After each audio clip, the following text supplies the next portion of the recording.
What's up, everybody? This is Bryce Van Hoosen, and today we are going to talk about this guitar, the Witch.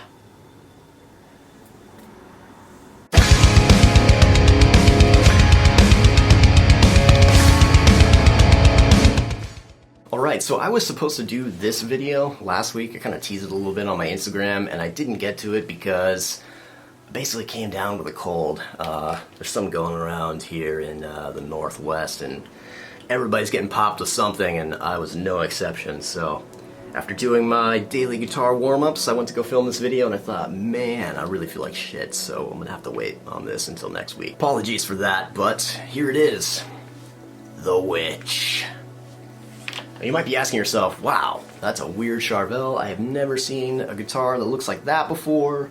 What is it? The short answer is that basically it's just a Model 1. Charvel did a Model 1 version that was a lot like a regular old Strat. Sometimes you'll see them with the HSS configuration, sometimes you'll see them with just single coils, whatever. It doesn't necessarily have a year because, well, it's a mutt. And so before we get into talking about why this is a Charvel for me, I kind of just want to talk about my opinions and my thoughts on the overall legacy of what Charvel is and sort of has stood for.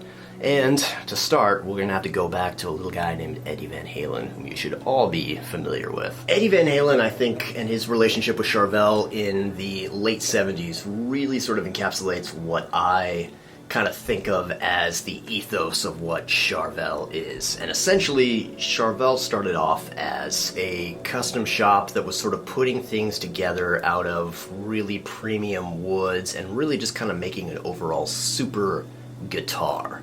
A super Strat, if you will, because primarily they made a lot of super Strats. Anyway, Eddie Van Halen basically was, I think, responsible for sort of coming up with the whole super Strat thing. First dude to put a humbucker in a Strat body. Essentially, he got a lot of his early stuff from either Charvel or another company called Boogie Bodies. And he would just sort of take everything and just kind of build stuff and put it all together and do that whole thing. So, this guitar, even though it is a Charvel or has a Charvel neck on it, it's actually a complete mutt. So, my opinion of this is that I sort of went full-on Eddie Van Halen in the way that I approached this guitar. So, how did this guitar come into being? It really didn't exist in a form before this, so I didn't really modify this guitar. This was the first guitar that I sort of hand-picked all of the components of, so I picked the neck, I picked the body, I picked the pickups, the bridge, the wiring, the machine heads, everything on this I kind of put together by hand. So originally it started as a body that came into my wife's work. She used to work at a thrift store in Portland, Oregon. And the body, I have no idea where it came from, but it just kind of came in to her thrift store, just sort of by itself. And she sent me a picture of it and she said, "Hey, do you want this?" And I said, "Yeah, sure, I could probably find something to do with it." So there it sort of sat for years until an artist by the name of Ron Williams hit me up and said, "Hey," kind of noticed me on Instagram, and he said, "Hey, I custom paint guitars. I want to work with you. I want to paint a guitar for you." And I thought, whoa, that's really awesome, because I'm, of course, really into, dudes like Chris Oliva and Eddie LaRocque, who had some custom painted guitars back in the 80s, really 80s kind of thing, right? So I said, "Hey, I have this body that's just sitting around, there was no paint on it or anything, it was just a plain old body with some sealer." I said, "I can send that to you and we can come up with a concept and go from there." So I sent him the body and we started talking about kind of what I wanted, and I sent him some covers of some old heavy metal magazines that kind of had like the chicks on them, doing kind of weird sci-fi, sort of horror, futuristic sort of stuff, as well as the old BC Rich that Andy LaRocque had in King Diamond after the King Diamond Abigail album came out. So that was a big inspiration for this. So we started with the base coat, which is this really nice kind of astro green color that used to be used for, I think, some Chevys in the 60s or something like that. It's actually some auto paint. So we started with that. That was the base cover. And then Ron basically put, chick, skulls, and snakes in kind of a swamp scene. Pretty much the ultimate hair metal kind of thing that you can get there. He actually does all of this by hand, so there's no wrap, nothing's printed off and put on here or anything like that. It's not a sticker. He paints literally right on the body, so puts down the base coat and then goes at it with a bunch of paint pens, actually. And a little bit of airbrushing on this, but the detail is just amazing. He did an amazing job. So, yeah. So he sent it back to me, and I thought, man, that is awesome. Now I gotta proceed to put the rest of this together. So I got the neck straight from Japan on eBay, and this is a 1980s circa Model 3 neck. As you can see, it had some had a locking nut piece on it, because it had a different kind of tremolo system. I took the locking nut portion of it off, and then basically had my good buddy Mike Siemens, who works at Old Town Music in Portland. If you're in town and you need some guitar work done, go see him. Put the neck on the body because it didn't quite fit right. It was sort of going at a weird angle. And then, basically, the Witch was born. And I don't usually name guitars, but Ron is really into naming all of the pieces that he does over at his company called It's Ron's World. He names all of the guitars that he paints, so you should check him out. I'll leave a link in the description below. He has a lot of really awesome custom guitars that he's done over the years. So yeah, that's essentially the story of how the artwork and the body and all of that kind of stuff came into being. It's sort of, as you can see, there's a running theme with Black Phillip and The Witch, the movie, that is kind of intertwined into this whole thing.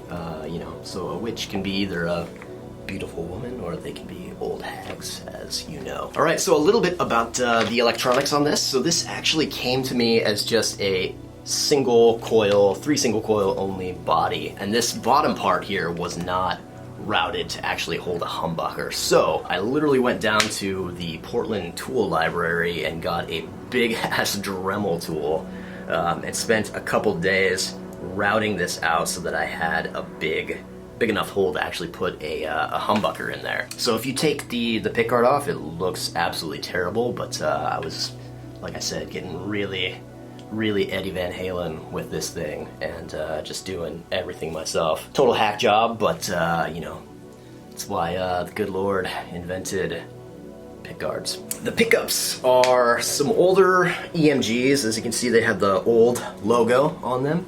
But this is the SLV, the Steve Lukather set that he put together, actually. So it has his Steve Lukather single coils and an EMG 85 in the bridge. I actually really like the sound of the 85, and I think it pairs nicely with the two SLVs. They're a little bit hotter and a little bit fatter than a normal sounding kind of humbucker, but I think that works. And then the 85, usually it's used in a neck pickup position with, you know, like the 81, 85, the Zakk Wylde set, but in the bridge, I think you get some really nice kind of, it's sort of like the more mature older brother of the 81. It's almost like a little bit more like a JB, but tighter. So you can get some really nice 80 sounds with great harmonics with this thing. So the bodywood itself, I have no idea what it is. I think it's just basswood. So, you know, you get that real kind of 80s Charvel sort of sound. Controls, it looks like I have normal Strat controls, but basically I have master volume, master tone, and then this does nothing. This was an EMG RPC, kind of one of the old school style ones. I could only hook it up to the output because these were sort of hardwired all together, which made these, it kind of sounded sort of cool with the neck pickups because they are a pretty hot single coil, so it was nice to kind of cut some of the bass. But overall, I felt like it was just kind of too much, so I disconnected it, so that's no longer working. It's just a dead knob there. 5-way switch, and again, these really cool brass bullet switch tips. All metal, all the time. And then the bridge, this was sort of my first foray into the non-locking bridge units, I guess, that are out there. Like, what was gonna fit over a traditional 6-hole bridge thing, but obviously made for sort of an aftermarket kind of thing, so you could kind of move it around, and I didn't have to do a whole lot of drilling or anything like that to the body to get it to work. So I learned about a company called Super V, and they make this traditional bridge called the Blade Runner, And it's actually really cool because the front part of this, it just bolts down into the body and you're actually pivoting on this little piece of metal. So nothing is really rubbing on anything. There's no friction there at all. It's just a piece of metal, and if it bends up, it comes back down. If it bends down, it comes back up. So with non-locking stuff, you always kind of have to worry about what's going to be rubbing. A lot of times they don't go into tune very well. I know they say that they do, but they don't. But this Blade Runner, just a direct drop-in replacement for a lot of different Strat-style bridges. I definitely recommend it. It's super awesome, and it really goes in tune. If your nut is cut well, which is just a stock nut on this neck, it'll go back into tune really well. Okay, so locking tuners, of course, because A, I'm lazy, and B, I think it helps when you don't have a locking nut to keep everything in tune if you have locking tuners. So again, using the Goto brand, they just drop in real nice on these old made in Japan necks, so they fit really quite well. Kind of coming over to the back here, I have a I'm sort of a attention to detail kind of guy, and I wanted this to look as legit as possible, so I got a nice Charvel back plate there. Don't look at the serial number because it would not match any kind of Model 1 or anything like that from the 80s. And then of course Live Deliciously Black Phillip sticker on the back plate cover. That sort of rounds it out. Then also, I want to give Bo over at Laughing Madman a shout out for making this cool strap for me. He hand carved this into a nice piece of leather, and actually these stitches, which he also does by hand, these are glow in the dark, so it's super over the top and real ridiculous. And of course, Live Deliciously, the famous line from The Witch. He was a good sport about carving that into a strap. He said, man, that's a real weird thing to put on a strap, but okay. Anyway, I'm really glad that he did. So yeah, you can hear this in a lot of videos that I've done, actually. And I'll link to a video that I did showing off the SLV pickup set, because of course that entire video was done with this guitar, and I think it sounds great. So right now,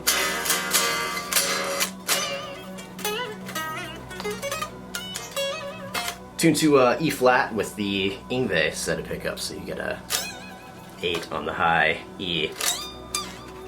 Really helps it, so you can do like ridiculous bends at the 21st fret, Yngwie style. So yeah, great guitar, stays in tune, sounds great, and I love it. I love these knobs also. I got these from some dude on eBay, but they have abalone, actually. Am I saying that right? Abalone set into them, so, and it just perfectly matches the paint job and the art on this. There it is, the Witch. A mutt of a guitar, but probably one of the nicer mutts I've ever seen and played, and I love this guitar a lot. Basically, if it was a Charvel, a true thoroughbred Charvel, this would basically just be a Model 1, except we got the Strat placement of the input jack, which Charvel usually puts down there. But other than that, it would be exactly the same.